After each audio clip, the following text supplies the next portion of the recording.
Hello everyone, welcome back to my YouTube channel. നിങ്ങൾക്ക് ഇംഗ്ലീഷിൽ ഒരു സെന്റൻസ് പോലും ശരിയായി നിർമ്മിക്കാൻ പറ്റുന്നില്ലേ?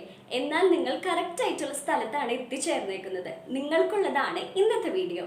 ഒരുപാട് പേരായി കമന്റ് ബോക്സിൽ പറയുന്നു ഒരുപാട് ഗ്രാമർ പഠിച്ചു, അതുപോലെ തന്നെ കുറേ സെന്റൻസുകൾ ഇംഗ്ലീഷിൽ ബൈ ഹാർട്ട് ചെയ്തു, എന്നിട്ടും ഒരു സെന്റൻസ് പോലും ഒരു തെറ്റ് കൂടാതെ എഴുതാനോ പറയാനോ പറ്റുന്നില്ല എന്ന് കുറേ പേരായി പറയുന്നു. അപ്പോൾ അങ്ങനെ ഒരു പ്രോബ്ലം നിങ്ങളും ഫേസ് ചെയ്യുന്നുണ്ടോ?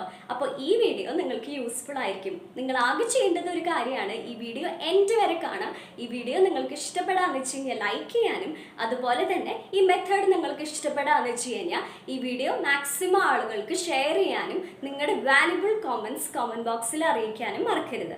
ഓക്കെ, നമുക്ക് എല്ലാവർക്കും ഇംഗ്ലീഷ് ഫ്ലുവൻ്റ് ആയി സംസാരിക്കാൻ ആഗ്രഹമാണ്. വളരെ ഡിഫറെൻ്റ് ആയിട്ടുള്ള ഒരു മെത്തേഡാണ് ഈ ഒരു ചാനലിൽ നമ്മൾ ഫോളോ ചെയ്യുന്നത്. നമ്മുടെ മാതൃഭാഷയിൽ നിന്ന് നമ്മൾ ഇംഗ്ലീഷിലേക്ക് ട്രാൻസ്ലേറ്റ് ചെയ്തിട്ടാണ് മിക്ക സെൻറ്റൻസുകളും നമ്മൾ ഫോം ചെയ്യുന്നത്. അപ്പോൾ ആദ്യമായിട്ട് വീഡിയോ കാണുന്നവർക്കാണെങ്കിൽ ഇത് വളരെ ഈസി ആയിട്ടുള്ളൊരു മെത്തേഡായിരിക്കും. ഞാൻ നിങ്ങൾക്ക് ഉറപ്പ് തരാം, വളരെ ഈസി ആയതും എന്നാൽ വളരെ ഇഫക്റ്റീവ് ആയിട്ടുള്ള ഏതൊരു മലയാളം സെൻറ്റൻസ് കണ്ടാലും നമുക്ക് പെട്ടെന്ന് എങ്ങനെ ഇംഗ്ലീഷിലേക്ക് ട്രാൻസ്ലേറ്റ് ചെയ്യാം എന്നുള്ളതിൻ്റെ ട്രിക്കാണ് ഞാനിന്ന് നിങ്ങൾക്ക് പറഞ്ഞു തരാൻ പോകുന്നത്.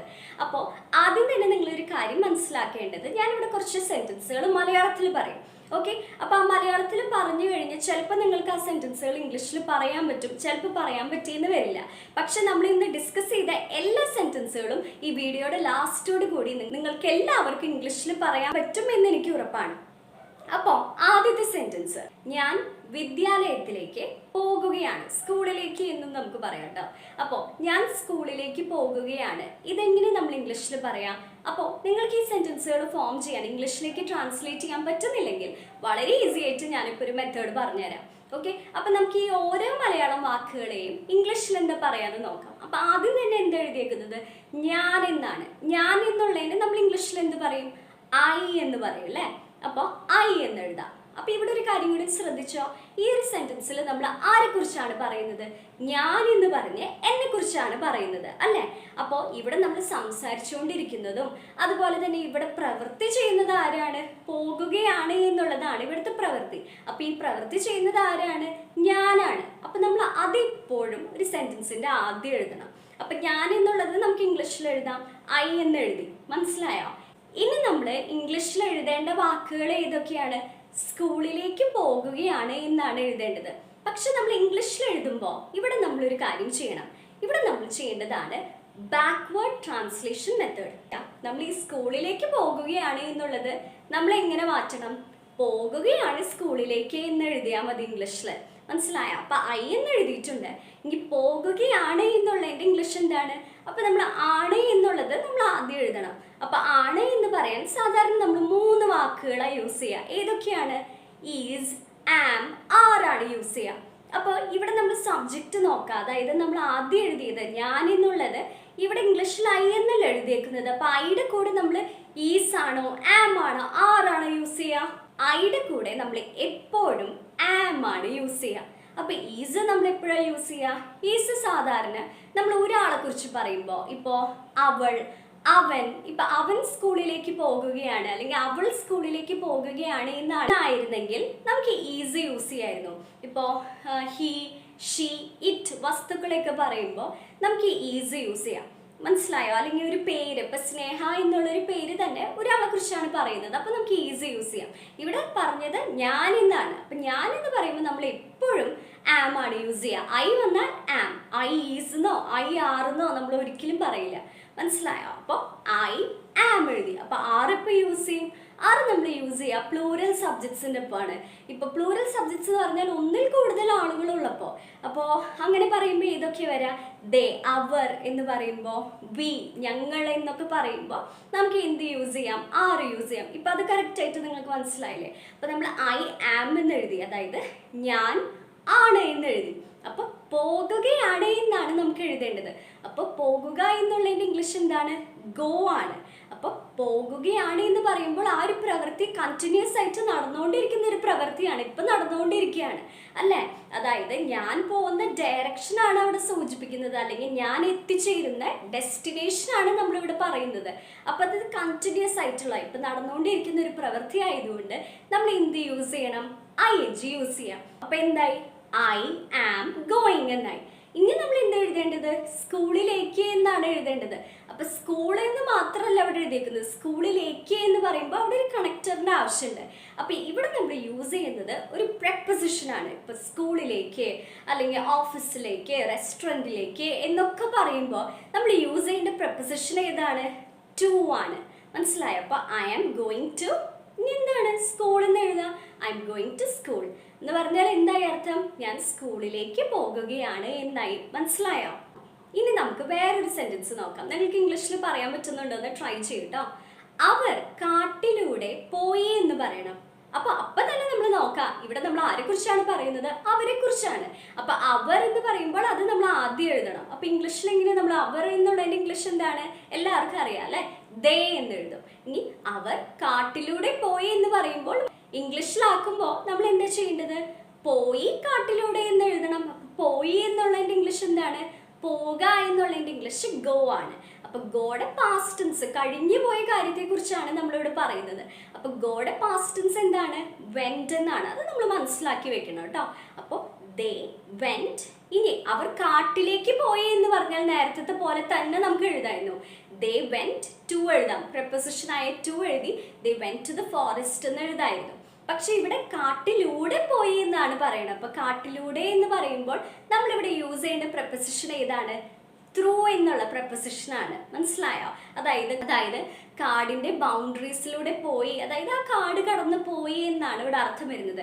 അപ്പൊ ഇവിടെ നമ്മൾ യൂസ് ചെയ്യേണ്ടത് ത്രൂ ആണ്. അപ്പൊ ഈ prepositions യൂസ് ചെയ്യണോടത്താണ് മിക്കവർക്കും തെറ്റ് വരാം. മനസ്സിലായോ? അപ്പൊ അതിങ്ങനെ മനസ്സിലാക്കി വെച്ചാൽ മതി. അപ്പോൾ ദേ വെന്റ് ത്രൂ വരെ എഴുതി. ഇനി നമ്മൾ എന്താ എഴുതേണ്ടത്? കാട്ടിലൂടെ എന്ന് പറയുമ്പോൾ നമുക്ക് എന്ത് എഴുതാം? ദ ഫോറസ്റ്റ് എന്ന് പറയാം. ഇപ്പൊ നിങ്ങൾക്കൊരു സംശയം വന്നിട്ടുണ്ടാവും, ഇവിടെ എന്തിനാണ് നമ്മൾ ദ യൂസ് ചെയ്തതെന്ന്. ദ എന്ന് പറയുന്നത് ആർട്ടിക്കിൾ ആണ്. അപ്പൊ ദ നമ്മൾ എപ്പോഴും യൂസ് ചെയ്യപ്പോഴാണെന്നറിയോ? നമ്മൾ സ്പെസിഫിക് ആയിട്ട് പെർട്ടിക്കുലർ ആയിട്ട് നമ്മൾ എടുത്ത ഒരു കാർഡിനെ കുറിച്ചാണ് പറയുന്നതെങ്കിൽ നമുക്ക് ആർട്ടിക്കിൾ യൂസ് ചെയ്യാം. ഇനിയിപ്പോൾ ആർട്ടിക്കിൾ യൂസ് ചെയ്തില്ലെങ്കിലും അത് ശരിയാണ്. അപ്പോൾ ആർട്ടിക്കിൾ യൂസ് ചെയ്തില്ലെങ്കിൽ ജനറൽ ആയിട്ട് ഇപ്പോൾ കാർഡ് മൊത്തത്തിലുള്ള ഈ വേൾഡിലുള്ള കാർഡിനെല്ലാം കൂട്ടിയിട്ടാണ് പറയുന്നതെങ്കിൽ നമ്മൾ അവിടെ ദ സ്പെസിഫിക് ആയിട്ട് പറയേണ്ട ആവശ്യമില്ല. മനസ്സിലായോ? അപ്പൊ നമ്മുടെ ചോയ്സ് ആണ് അവിടെ ദ പറയണോ വേണ്ടയോ എന്നൊക്കെ. അപ്പൊ മിക്ക സമയത്തും നമ്മൾ ആർട്ടിക്കിൾ യൂസ് ചെയ്യുന്നത് ബെറ്റർ ആണ്. അപ്പൊ നമുക്ക് എങ്ങനെ പറയാം? ദേ വെന്റ് ത്രൂ ദ ഫോറസ്റ്റ്. കുറിച്ച് കോമൺ ആയിട്ട് പറയുന്ന ഒരു കാര്യമാണെങ്കിൽ അവിടെ നമ്മൾ ആർട്ടിക്കിൾ യൂസ് ചെയ്തില്ലെങ്കിലും സാരില്ല. മനസ്സിലായോ? ഇനി നമുക്ക് പറയണമെന്ന് വിചാരിക്കേ, പുഴ പാലത്തിനടിയിലൂടെ ഒഴുകുകയാണ് എന്ന് പറയണം. അപ്പൊ നമ്മൾ എങ്ങനെ ഇംഗ്ലീഷിൽ പറയാം? അപ്പൊ നമ്മളിവിടെ സംസാരിച്ചുകൊണ്ടിരിക്കുന്നത് പുഴയെ കുറിച്ചാണ്. അപ്പൊ നമുക്ക് എങ്ങനെ സ്റ്റാർട്ടിങ്ങിൽ എഴുതാം? ദ റിവർ എന്ന് എഴുതാം. അപ്പൊ ഇവിടെ റിവറിന് തൊട്ട് മുൻപ് നമ്മൾ ആർട്ടിക്കിൾ യൂസ് ചെയ്തത് നേരത്തെ പറഞ്ഞ പോലെ നമുക്ക് സ്പെസിഫിക് ആയിട്ട് ഏതെങ്കിലും റിവർ ആണ് പറയേണ്ടതെങ്കിൽ നമുക്ക് ആർട്ടിക്കിൾ ആയ ദ യൂസ് ചെയ്യാം. അപ്പൊ ദ റിവർ. ഇനി എന്താ നമ്മൾ പറഞ്ഞത്? പാലത്തിനടിയിലൂടെ ഒഴുകുകയാണ് എന്നുള്ളത് ബാക്ക്വേർഡ് ട്രാൻസ്ലേഷനിലേക്ക് വരുമ്പോൾ ഒഴുകുകയാണ് പാലത്തിനടിയിലൂടെ എന്ന് നമ്മൾ പറയണം. അപ്പൊ നമ്മൾ എങ്ങനെ ഇംഗ്ലീഷിൽ പറയാം? അപ്പൊ ദ റിവർ എന്നുള്ളത് എന്താണ്? സിംഗുലർ സബ്ജക്റ്റ് ആണ്. അപ്പോൾ ഒഴുകുകയാണ് എന്ന് പറയുമ്പോൾ ആണ് എന്നാണ് നമ്മൾ ആദ്യം എഴുതേണ്ടത്. നമ്മൾ നേരത്തെ ഒരു സെന്റൻസിൽ കണ്ടതാണ്. അപ്പൊ ഇവിടെ നമ്മൾ ഇങ്ങനെ എഴുതാം, സിംഗിൾ സബ്ജക്റ്റ് ആയതുകൊണ്ട് നമുക്ക് ഈസ് ഓക്സിലറി വേർബ് ആണ് യൂസ് ചെയ്യേണ്ടത്. മനസ്സിലായോ? ആം എപ്പോഴും ഐയുടെ കൂടെ ആറ് പ്ലൂറൽ സബ്ജക്ട്സിന്റെ കൂടെയാണ് യൂസ് ചെയ്യുക. അപ്പൊ ദ റിവർ ഇസ്. ഇനി ഒഴുകുകയാണ് എന്ന് പറയുമ്പോൾ ഒഴുകുക എന്നുള്ളതിന്റെ ഇംഗ്ലീഷ് ഫ്ലോ എന്നാണ്. അതിപ്പോഴും തുടരുന്ന ഒരു പ്രവൃത്തിയാണ്. അതുകൊണ്ട് തന്നെ നമ്മൾ വേർബിന്റെ കൂടെ ing എഴുതണം. അപ്പൊ നമുക്ക് എന്തായി sentence? The river is flowing എന്നായി. The river is flowing. പാലത്തിനടിയിലൂടെ എന്ന് പറയുമ്പോൾ നമ്മൾ ആ അടിയിലൂടെ എന്നുള്ളതാണ് നമ്മൾ ആദ്യം മെൻഷൻ ചെയ്യേണ്ടത്.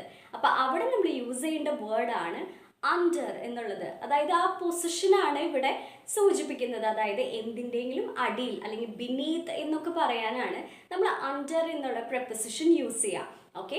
അപ്പോൾ ഇനി നമ്മൾ പറയേണ്ടത് പാലത്തിനടിയിലൂടെ എന്ന് സ്പെഷ്യലായിട്ട് നമ്മൾ മെൻഷൻ ചെയ്തിട്ടുണ്ട്. അപ്പം നമുക്ക് എങ്ങനെ എഴുതാം?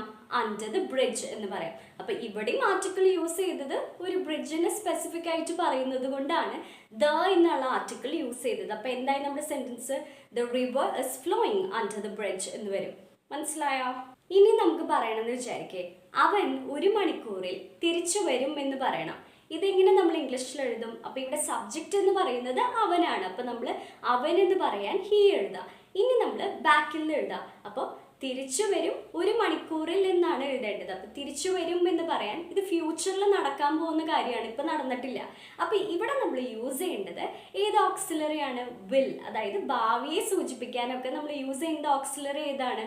വിൽ ആണ്. അപ്പൊ ഹി വിൽ തിരിച്ചു വരും എന്ന് പറയാൻ കം ബാക്ക് എന്ന് എഴുതാം. അപ്പൊ ഹി വിൽ കം ബാക്ക് 1 മണിക്കൂറിൽ എന്നാണ് പറഞ്ഞത്. അപ്പൊ നമ്മൾ ഇവിടെ യൂസ് ചെയ്യേണ്ടത് ഒരു പ്രപ്പോസിഷൻ ആണ്, ഇൻ. അതായത് ഈ ഒരു പോയിന്റിൽ ഇങ്ങനെ ഒരു കാര്യം സംഭവിക്കും എന്ന് മെൻഷൻ ചെയ്യാൻ നമ്മളിവിടെ യൂസ് ചെയ്യേണ്ടത് ഇൻ എന്നുള്ള പ്രപ്പോസിഷൻ ആണ്. ഇൻ 1 മണിക്കൂറിൽ എന്ന് പറയുമ്പോൾ നമുക്ക് എങ്ങനെ പറയാം? ആൻ, ആർ എന്ന് പറയാം. ഇവിടെ നമ്മൾ എ ആണോ ആൻ ആണോ യൂസ് ചെയ്യുക? ആൻ ആണ് യൂസ് ചെയ്യേണ്ടത്. കാരണം ആർ എന്നാണ് പറയേണ്ടത്. ഇവിടെ എച്ച് സൈലന്റ് ആണ്, അതുകൊണ്ട് തന്നെ നമ്മൾ ആൻ യൂസ് ചെയ്യണം. മനസ്സിലായോ? അപ്പോൾ നമ്മൾ ഇന്ന് ഡിസ്കസ് ചെയ്ത സെൻറ്റൻസുകളിലൊക്കെ നമുക്ക് എന്താ മനസ്സിലായത്? നമ്മൾ ആദ്യം തന്നെ സബ്ജക്റ്റ് എഴുതി, പിന്നെ നമ്മൾ ഇന്ന് പറഞ്ഞ എല്ലാ സെൻറ്റൻസിലും നമ്മൾ എഴുതിയത് വേർബാണ്. ഓക്കെ, അപ്പോൾ നമ്മൾ ഓർത്തിരിക്കുക, ഒരു സെൻറ്റൻസിൻ്റെ ബേസിക് സ്ട്രക്ചർ എന്ന് പറയുമ്പോൾ subject plus verb plus object ആണ്. ഒബ്ജക്റ്റ് അല്ലെങ്കിൽ എക്സ്ട്രാ ഇൻഫർമേഷൻ, ആ സെൻറ്റൻസിൽ എന്താണ് കൂടുതലായിട്ട് ഇൻഫർമേഷൻസ് തരുന്നത് അതാണ് നമ്മൾ പിന്നെ എഴുതേണ്ടത്. അപ്പോൾ ഇതാണ് ബേസിക് ആയിട്ടുള്ള സ്ട്രക്ചർ. അപ്പോൾ നിങ്ങൾ ഇങ്ങനെ കുറച്ച് പ്രാക്ടീസ് ചെയ്ത് നോക്കുക. അപ്പോൾ ഞാൻ ഇന്നത്തെ ക്ലാസ് നിങ്ങൾക്ക് വളരെ ഈസി ആയിട്ട് തോന്നിയിട്ടുണ്ടാകും. ഈ ഒരു മെത്തേഡിലൂടെ നിങ്ങൾക്ക് കുറേ സെൻറ്റൻസുകൾ ഇംഗ്ലീഷിലേക്ക് ട്രാൻസ്ലേറ്റ് ചെയ്യാൻ പറ്റും. ഇന്നത്തെ ക്ലാസ് നിങ്ങൾക്ക് മനസ്സിലായെന്ന് അറിയാൻ വേണ്ടി ഞാൻ ഈസി ആയിട്ടുള്ള ഒരു ക്വസ്റ്റ്യൻ ചോദിക്കുന്നുണ്ട്. അപ്പോൾ എല്ലാവരും കമൻറ്റ് ബോക്സിൽ ആൻസേഴ്സ് മെൻഷൻ ചെയ്യാൻ മറക്കരുത്. അതുപോലെ തന്നെ ഈ വീഡിയോ നിങ്ങൾക്ക് യൂസ്ഫുൾ ആയോ എന്നും കൂടി എന്നെ അറിയിക്കാൻ മറക്കരുത്. ഇങ്ങനത്തെ വീഡിയോസ് ഞാൻ കൂടുതൽ ചെയ്യുന്നതായിരിക്കും വരും ദിവസങ്ങളിൽ. അപ്പോൾ ക്വസ്റ്റ്യൻ എന്ന് പറയുന്നത്, ഞാൻ ഓഫീസിൽ പോകുകയാണ്. ഇതെങ്ങനെ നമ്മൾ ഇംഗ്ലീഷിൽ എഴുതാം? കോമൻറ്റ് ബോക്സിൽ മെൻഷൻ ചെയ്യൂ കേട്ടോ. അപ്പോൾ ഈ വീഡിയോ ഇഷ്ടമാവാന്ന് വെച്ച് കഴിഞ്ഞാൽ ലൈക്ക് ചെയ്യാനും അതുപോലെ തന്നെ ഈ വീഡിയോ മാക്സിമം എല്ലാവർക്കും ഷെയർ ചെയ്ത് കൊടുക്കാനും മറക്കരുത്. അപ്പോൾ അടുത്തൊരു വീഡിയോ ആയിട്ട് മറ്റൊരു ദിവസം കാണാം. Thank you for watching.